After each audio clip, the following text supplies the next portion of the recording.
अर्थ समजून घ्या. भुंगा हा इशारा देण्यासाठी असतो किंवा युद्ध सुरू होतं तेव्हा भुंगे वाजतात. पूर्वी गिरणी कामगारांना कामावर जाण्यासाठी, कर्तव्यावर जाण्यासाठी भुंगे वाजायचे. हे ह्या लोकांना माहीत नाही भुंगे का वाजतात ते. कळलं? आणि भुंगे माणसाला सावध करण्यासाठी, झोपेतून जागा करण्यासाठी भुंगे वाजवले जातात जगभरामध्ये.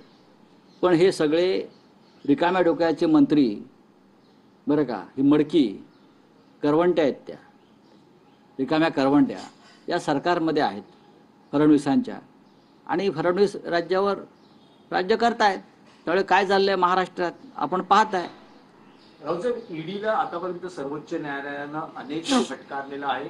त्यांची कारवाई करण्याची पद्धत असेल किंवा एकूण त्यांची कार्यपद्धती असेल. आता आणखी एक प्रकरण समोर येत आहे की महाराष्ट्र सहकारी बँक घोटाळा प्रकरणात रोहित पवारांविरोधात पुरवणी चार्जशीटमध्ये त्यांचं नाव टाकण्यात आलेलं आहे आणि बारामती ॲग्रो कंपनीच्या माध्यमातून घोटाळा झाल्याचं ईडीचं म्हणणं आहे. असं ईडीचं म्हणणं आहे. ईडीचं म्हणणं आहे म्हणजे हे फडणवीसांचं म्हणणं आहे.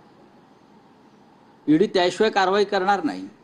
ईडीकडे आम्ही 100 प्रकरणं पाठवली आतापर्यंत भ्रष्टाचाराची. किमान 100 प्रकरणं मी पाठवलेली आहेत भ्रष्टाचाराची.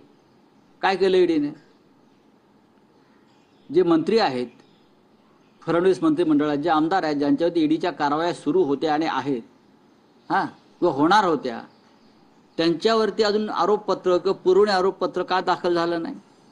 आमच्यासारख्या लोकांवरती किंवा रोहित पवारांवरती हे आरोपपत्र दाखल होतात आणि डोक्यावर टांगती तलवार ठेवली जाते.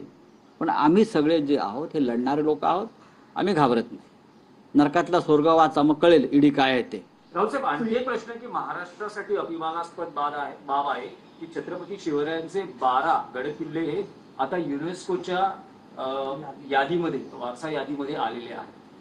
त्याबद्दल मी या सरकारचं अभिनंदन करतो. राज्याचे मुख्यमंत्री देवेंद्र फडणवीस, या राज्याचे सांस्कृतिक मंत्री आमचे मित्र आशिष शेलार, या दोन्ही नेत्यांचं मी यासाठी स्वागत करतो की यांच्या प्रयत्नामुळं, पाठपुराव्यामुळं आपल्या ऐतिहासिक छत्रपती